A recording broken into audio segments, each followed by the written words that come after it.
Today, I want to talk to you international nursing students about how to beef up your resume so you can present yourself in the best possible light and find a job that you want.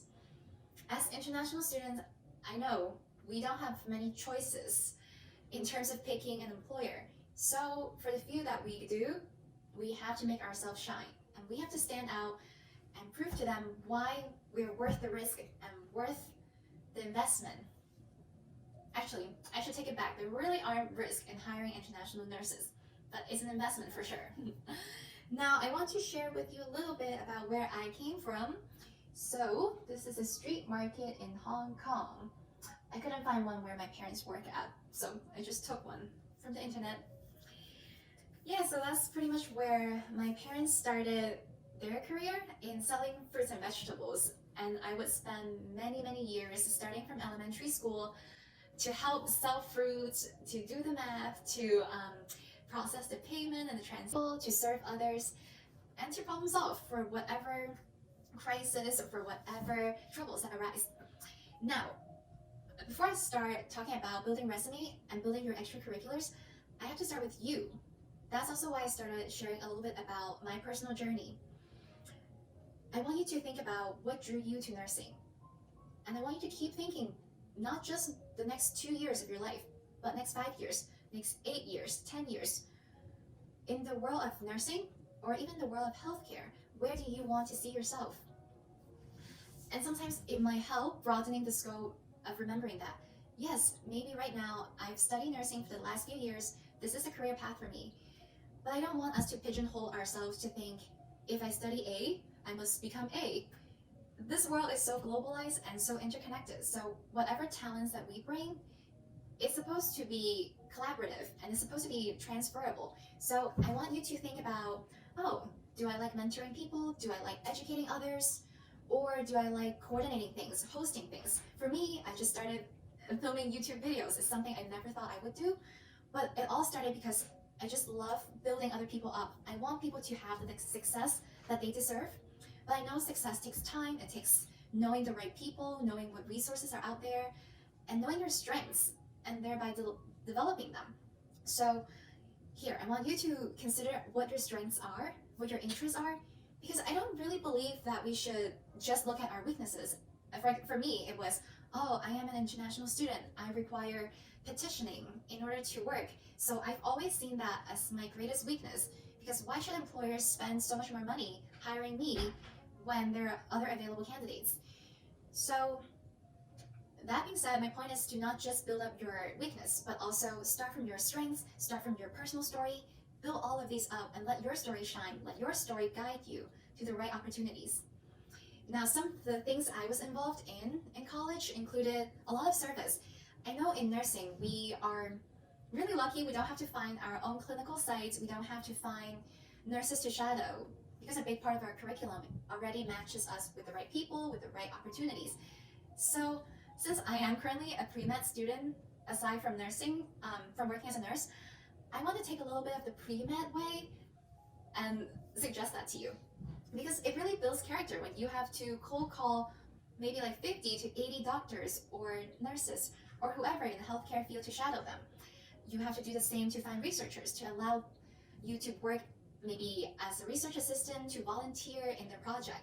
So I want you to think of what opportunity you're interested in. For me, it was research. So I found 2 researchers at the School of Nursing that I was able to learn from and become a research assistant for.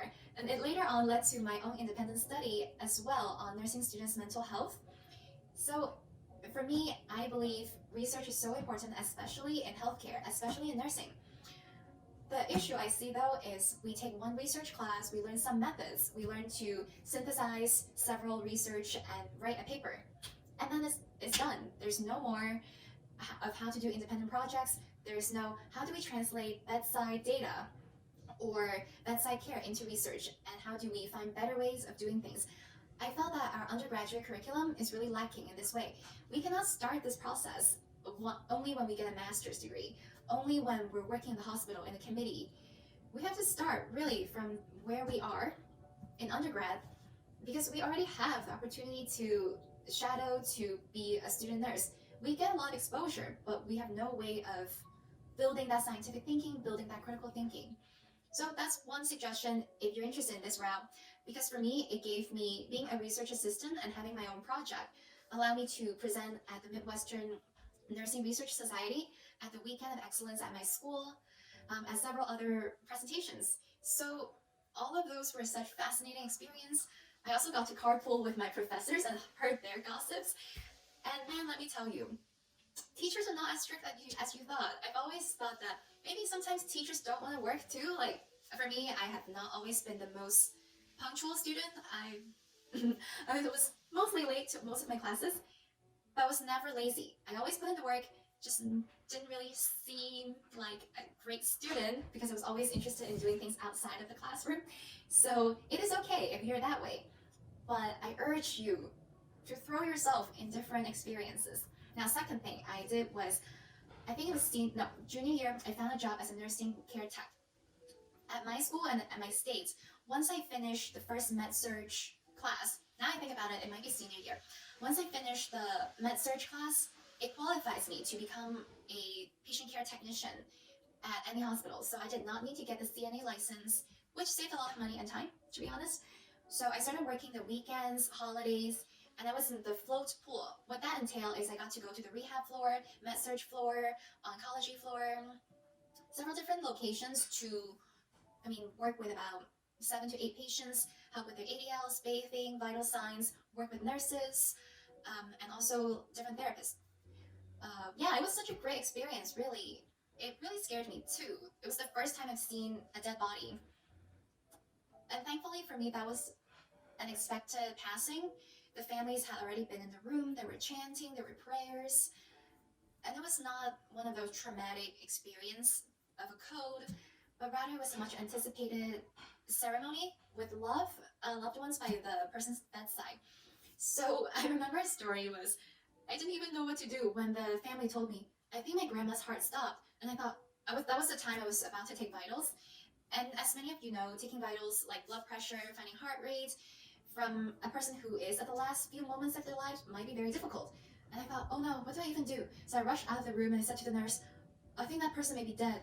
And then she was just rushing into the room, and I thought, oh, yeah, duh. She was listening for heart sounds with a stethoscope.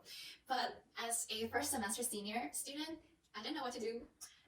But that's precisely why you should immerse yourself in these situations. Because you could see end of life, you could see a code, you can shadow different nurses, you can connect with them, and befriend the nurses and the nurse managers. Show up with the best attitude, always ready to learn, always humble, asking questions, and offering help when you're able. All of these are great qualities and may increase your chance of being hired. Now, I know as international students who will require petitioning for permanent residence or require a job that will hire us, knowing our international status, that might be hard.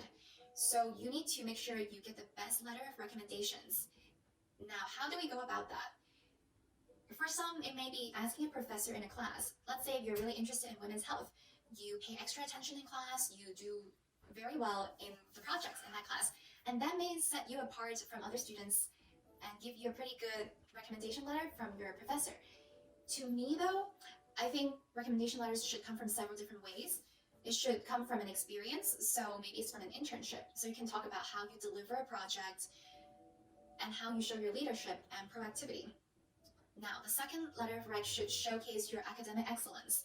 So this could come from a professor from a class by staying late for office hours, by always going to office hours, asking questions.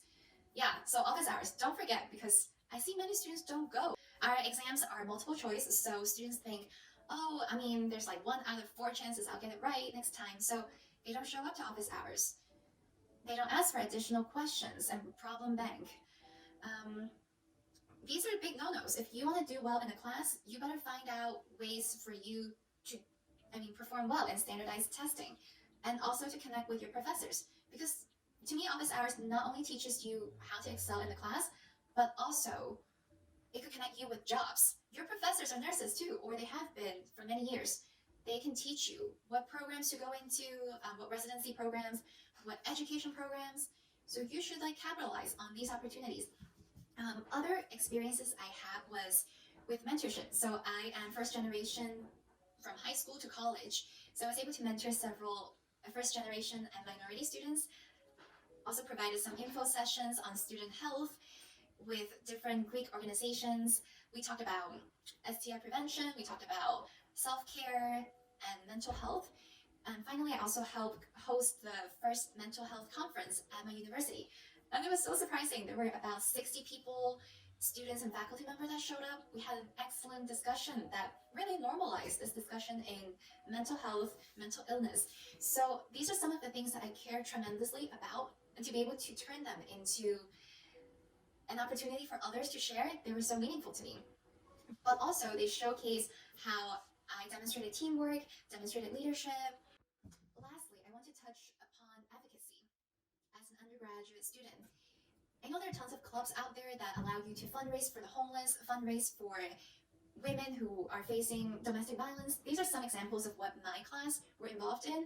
These are excellent. So whatever program you're interested in, whatever people and population you care about, you really should find an unpaid internship, a job that allows you to work closely with this population.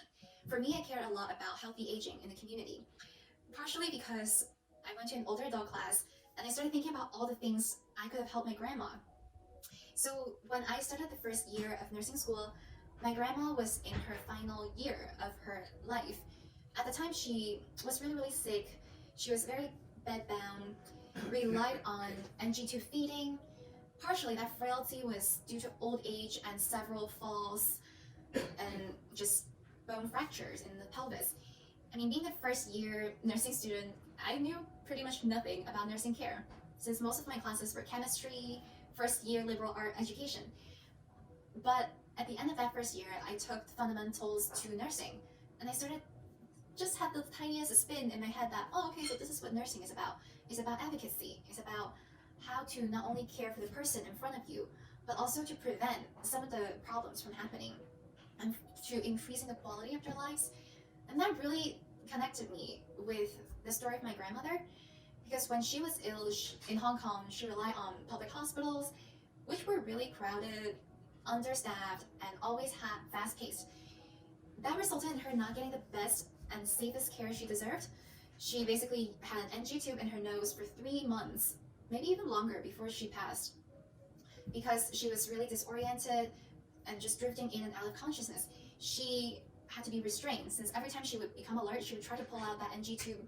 You can imagine, I mean, you had a pretty wide tube, not the small ones, they were really wide, maybe like 16, 14 French tube in her nose, a very big piece of tape on the side of her nose. I imagine that it probably hurt a lot. Additionally, she was restrained in a very tiny bed also, because the way elder care in Hong Kong works is most adult children are not able to take care of their elderly parents in the homes. And there were no home health aides. If there were, it would be so pricey. It was not something my parents could have afforded. So there were these senior center nursing homes staffed by not nurses, just pretty much people that had nursing assistant experience, who did the bathing, the feeding. So a lot of these not well-trained people, and just my parents not knowing how to advocate for my grandmother, resulted in her suffering in the last few months of her life. And I mean, I say it lightly now because I've really thought about it, cried about it. I know that there's nothing I can change for my grandmother, but there's so much I can change for elder care in the people that I will meet in my journey as a nurse and hopefully future doctor. So definitely find a group of people that you care a lot about and start to advocate for them. Maybe as a writer, you can write about them. Maybe as a volunteer at your local alderman's office. And maybe you can start solving some safety issues, some health concerns, some health literacy problems that are out there in the world. And I mean, the thing is, there are tons of opportunities to help people, but you have to put yourself in the place where you can do the most good. And I don't want you to be afraid. I don't want you to think I'm not good enough because I'm just an undergrad. I mean, why would they want me to volunteer with them? As long as you bring a positive attitude, a smile to your face, and just a heart that cares. Those three things are the starting ingredients to do something great. Any skills, ability, connection will come as long as you're genuine. So I hope all of that very disorganized speech and my second video on YouTube will help make your journey a little easier.